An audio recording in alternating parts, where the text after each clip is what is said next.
You want to know how I ended up mopping floors in a morgue? Simple. It paid $11 more an hour than the supermarket. That's it. That's the whole story. No calling, no destiny. Just a man with 2 ex-wives, bad knees, and a mortgage he was drowning in, taking the only job that made the numbers work. That was 2019. It's 2026 now. 7 years I've been the guy who cleans up after the dead. The Adams County Municipal Morgue, Gettysburg, Pennsylvania. If you don't know what Gettysburg is, I don't know what to tell you. July 1863. 3 days. 50,000 men killed, wounded, or just gone. Vanished. On this one little patch of farmland that now has a Cracker Barrel 3 miles from the battlefield. The ground here isn't normal ground. I didn't believe that for the first couple of years. I believe it now. The building sits on the edge of town. Brick. Low ceilings. Built in '74 on a site that was a field hospital before that. And before that, well, you already know. The whole town is like that. Layer after layer of things that happened and never quite stopped happening. February. Tuesday night. My coworker Tyler called out sick again, which honestly, after your 3rd month working nights in a morgue in Gettysburg, you call out sick a lot, and I don't judge the kid. So I had the whole place to myself. Extra cart. Double the hallways. Same rate of pay. That's government work for you. I'm mopping the corridor outside the cold storage rooms. The drawers, we call them. 6 feet of refrigerated stainless steel, stacked 4 high, each one holding somebody's worst day. I've gotten used to it. Or I tell myself I have. After 7 years, you learn to just not look at the name tags. And then the temperature dropped. Not a draft. Not the AC cycling on. This was immediate, total, like someone cracked a window into January, except every window in this building is sealed shut and has been since the renovation in 2021. 1 second it's 58 degrees in that hallway, cold, but normal cold, morgue cold, and the next second it's something else. The kind of cold that gets into your back teeth. I stopped mopping. My first thought, I swear to God, my first thought, was that the refrigeration unit in storage room B was acting up again. Practical. That's me. I don't have time for nonsense. Then I heard the boots. Not sneakers, not rubber soles, heavy boots. The kind that belong on someone carrying 50 pounds of kit and the weight of things they've seen. Coming from inside cold storage room B, which was locked, which I had the only key to, which I had not entered that night.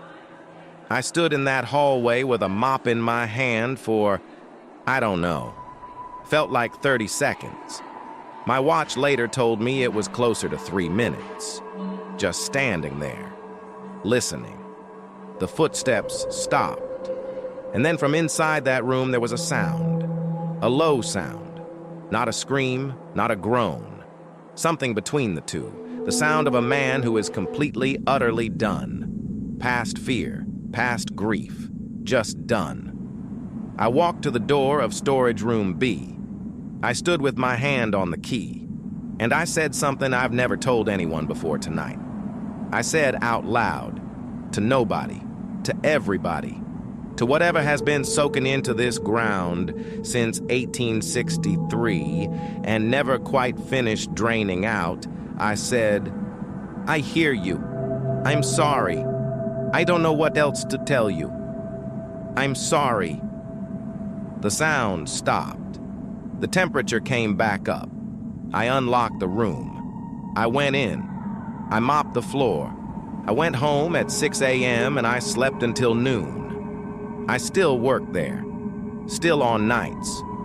My supervisor asked me once why I never put in for the day shift, and I told her the commute timing worked better for me. That's not the real reason. The real reason is, and I know how this sounds, the real reason is that place needs somebody on it at night. Somebody who acknowledges what's there. Somebody who says, "Yeah, I hear you. I'm sorry. I'm that guy now. Don't ask me how that happened. One bad mortgage and a higher hourly rate. That's all it took." 6 years I've worked security at this marina. 6 years of night shifts, lake water, and people asking me if I've ever seen anything weird out here. And for the first 4 of those years, I smiled, I shook my head, and I said no. Because that was the professional answer. Because I was the guy in the uniform, and the uniform implies a certain relationship with reality. I'm going to tell you something different tonight. But first, you need to understand what Lake Lanier actually is. Because most people who come here, and they come in droves, let me tell you, the jet skis, the houseboats, the fishing rigs, all summer long, most of them have absolutely no idea what they're floating on. So let me fill you in.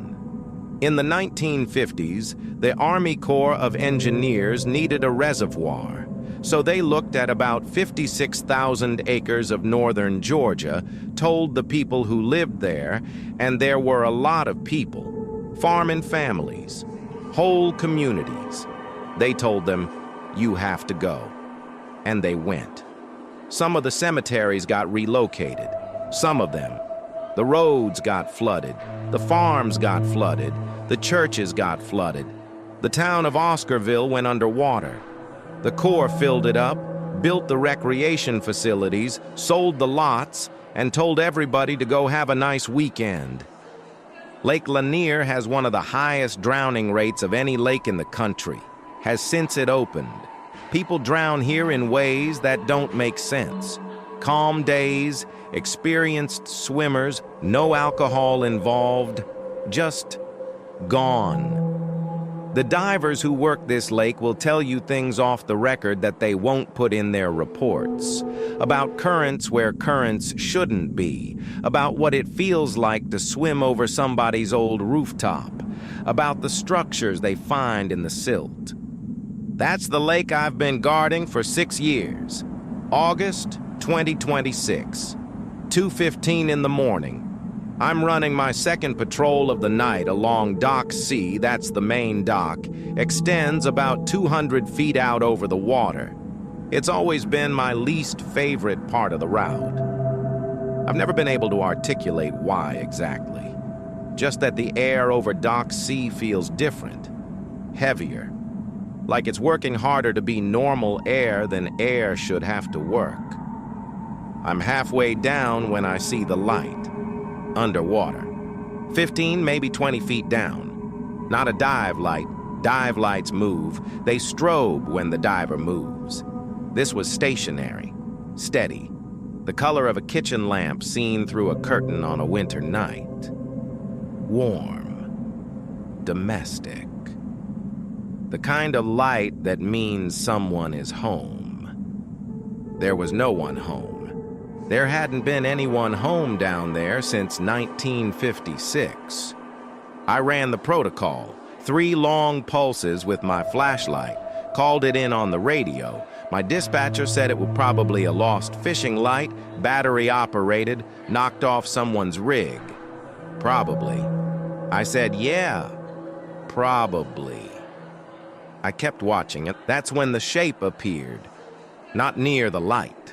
On the edge of where the light reached, where it started to fade into the black, a figure, the approximate shape and size of a person standing upright in the water at depth, not diving, not struggling, not sinking, just standing, the way you stand in your kitchen when you're waiting on your coffee, patient, at ease, like it had been standing there for a very long time and had no plans to stop. I watched it for 4 minutes. I know because I checked my watch at the start and again at the end. 4 minutes. The shape never moved. The light never changed. And then, gradually, the way a dream fades when you're trying to hold on to it, both of them were gone. Not switched off. Not gone suddenly. Just less and less. Until there was only the dark water and my own reflection looking back up at me. I filed a report. Wrote unidentified submerged light source, possible equipment malfunction. My supervisor, 18 years at this marina. 18 years. He read it, he signed it, he did not make eye contact with me, and he did not send anyone down to investigate. And I understood. You don't send a diver down at 2 a.m. to investigate something like that. Not at Dock C, not in August, not in this lake. There are somewhere between 250 and 700 bodies still down there. Nobody agrees on the exact number because the records got lost, and the relocations didn't all get finished, and the water came up faster in some places than anyone planned for. That's not a ghost story. That's just what happened to real people, real families. The ghost story is what keeps happening afterward. They built a whole paradise on top of someone else's entire world.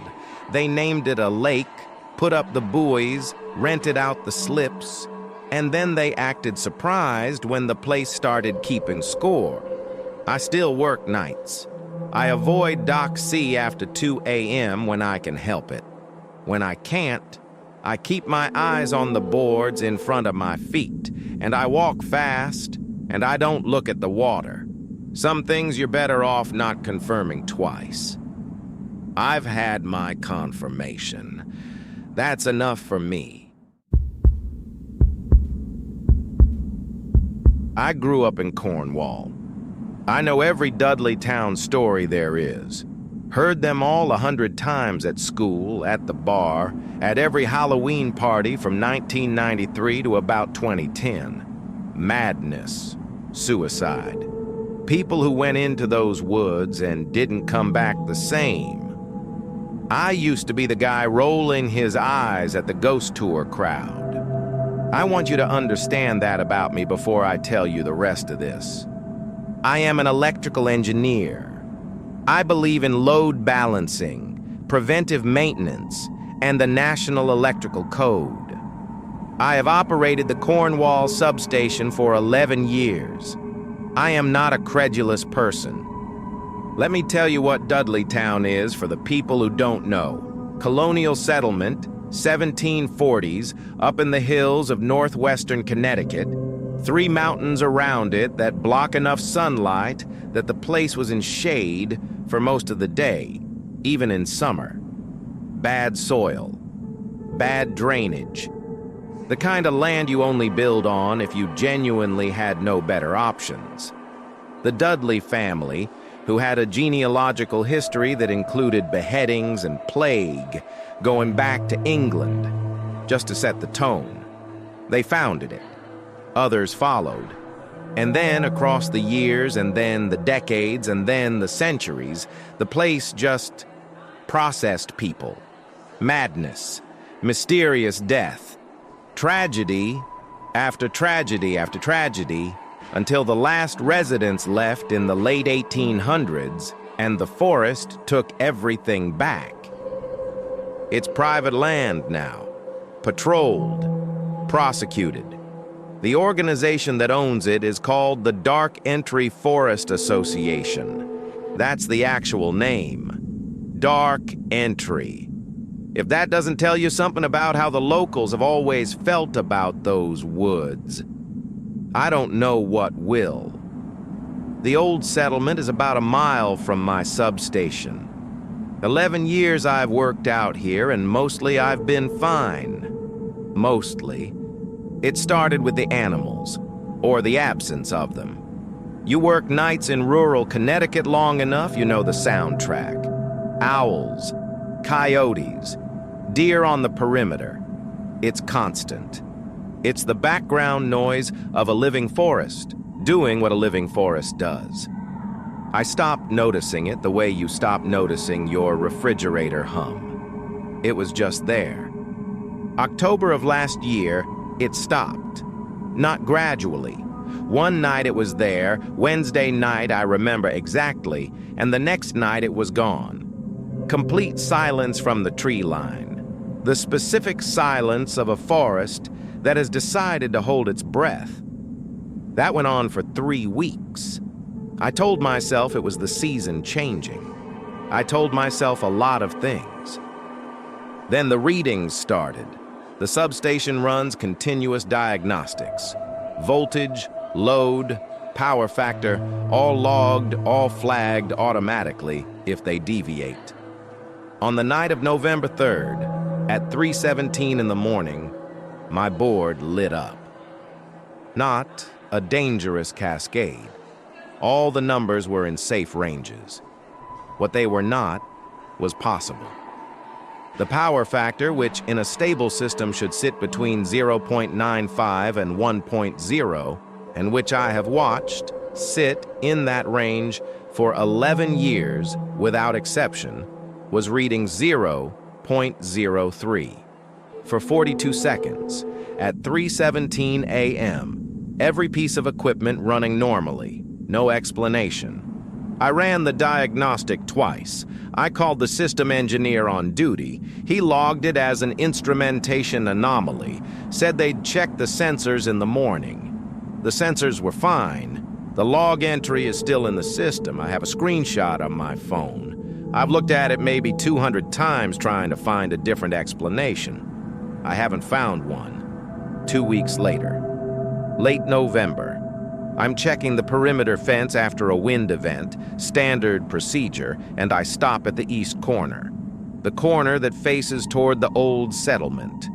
And in the tree line, 60, maybe 70 yards out, I see something. 3 figures, standing in the trees, not moving, not wearing anything that caught the light the way modern clothing does, just standing at the edge of the dark. Watching, patient, the way something watches when it has all the time in the world and you are, from its perspective, a very recent and probably temporary development. I am not a man who uses the word evil easily. I'm an engineer, but standing at that fence, looking at whatever was standing in those trees, I felt something I've only felt once before in my life. The night my father died in the hospital and the machines went quiet. The specific and unmistakable feeling of being in the presence of something that does not operate by the rules you thought applied to everything. I went back inside. I wrote nothing in the log because there is no box on the form for what I saw. I did not go back to the east fence for the rest of that shift. Dudleytown has been empty for over 100 years. The forest has had plenty of time to decide what it is now. Whatever ground that land sits on, whatever it absorbed across 3 centuries of madness and death, and people leaving in the night, that's still there. Sitting in those trees, looking out at the light. My wife has asked me more than once to put in for a transfer. Different substation, better hours. I tell her the commute's too long. That's not the real reason. The real reason is that I don't know what happens to the east fence when nobody's watching it. And I've decided I'd rather be the one who watches it. Stupid, probably. But here I am, 11 years in, still on nights, still listening to the hum of the equipment and the silence of the forest, waiting for whatever comes next.